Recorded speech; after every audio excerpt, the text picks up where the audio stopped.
হরে কৃষ্ণ। তো আজকের এই গল্পটি হলো একটি রূপক গল্প। এই গল্পটি একটি লৌকিক গল্প, আমরা সবাই জানেন গল্পটি। তো গল্পটি থেকে শিল প্রভুপাদ আমাদের যে উপদেশ দিয়েছে সেই উপদেশটা পরে বলছি, আগে গল্পটা বলে নিই।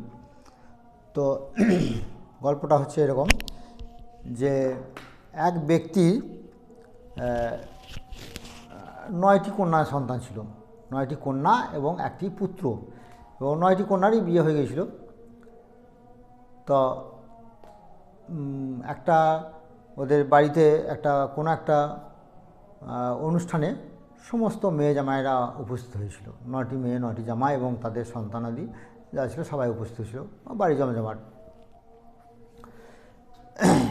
তো সেই ব্যক্তি তো স্বাভাবিক, এতগুলি জামাই মেয়ে তার স্বাভাবিক, তার ভালোই লাগছিল।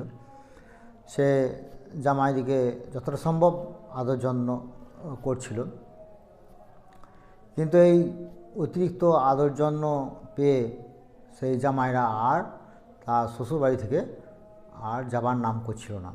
তারা বাড়িতেই থেকে যাচ্ছিল। তারা কে কবে যাবে সেই যাবার নাম করছিল। সবাই বেশ আনন্দই আছে, এক জায়গায় বাড়ি জমজমাট সবাই। তো এই শ্বশুরটি চিন্তা করলো যে এইভাবে যদি এই এতগুলি ফ্যামিলি, এতগুলি মেয়ে, 9টি মেয়ে, 9টি জামাই, তাদের সন্তানাদি সমস্ত নিয়ে যদি আমি দীর্ঘদিন এইভাবে চলি, তাহলে তো আমার আর পুঁজিপাটা সব শেষ হয়ে যাবে। তো সে তখন চেষ্টা করলো যে কীভাবে এই জামাইদেরকে ঘর থেকে বের করে দেয়। কিন্তু জামাই মানুষ, তাদের তো খুব একটা কিছু করাও যাচ্ছিল না, কিছু বলাও যাচ্ছিল না। তাই সে তার ব্যবহারে বুঝিয়ে দিচ্ছিল যে সে আর তাদেরকে চায় না। সে তাদেরকে অবহেলা করতে শুরু করে।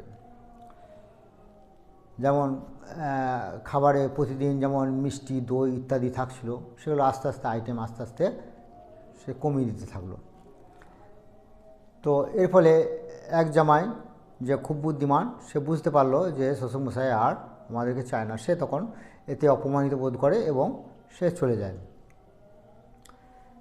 আস্তে আস্তে তাদের টিফিনে বরাদ্দ কমে যায়, সমস্ত কিছু আস্তে আস্তে তাদের কমে যায় এবং একটি একটি করে জামাই চলে যায়।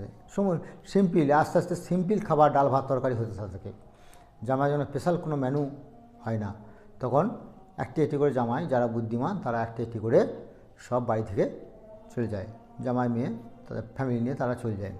তারা বুঝতে পারে যে এখানে বেশি দিন থাকা যাবে না। কিন্তু একটি জামাই ছিল, সব জামাই চলে গেলেও একটি জামাই ছিল, যার নাম ছিল ধনঞ্জয়। সে কিছুতেই আর যেতে চাইল না, সে যাবার কোনো নামই করে না। তাকে অনেকভাবে অবহেলা করা হতে থাকে। তাকে বিছানা দেওয়া, শোবার সময় তাকে বিছানা দেওয়া হয় না, মাটিতে শুতে দেওয়া হয়। তারপর তাকে ঘরে বিভিন্ন কাজ করানো হয়, তাকে হাট বাজার ইত্যাদি করানো হয়।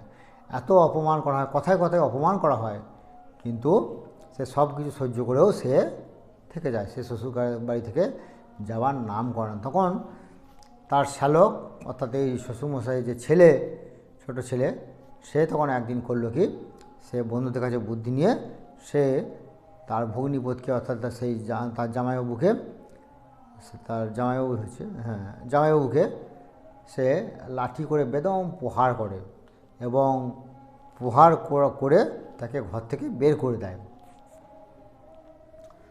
তো এই ছিল গল্প।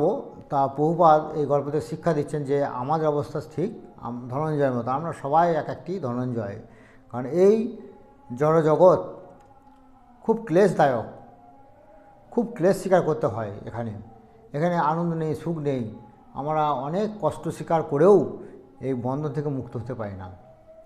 আমাদেরকে যতই আমাদেরকে অবহেলা করা হোক, অপমান করা হোক, যাই বা করা হোক, আমরা কিন্তু এই বন্ধনে থেকেই যায়। কবিগুরু রবীন্দ্রনাথ ঠাকুর তিনি কবিতা লিখলেন, মইতে চাহি না আমি সুন্দর ভুবনে, জগতের মাঝে আমি বাঁচিবারে চাই। তা আমাদের অবস্থা সেরকম। আমরা যতই কষ্ট, যতই যা হোক, আমরা কিন্তু কেউ মরতে চাই না।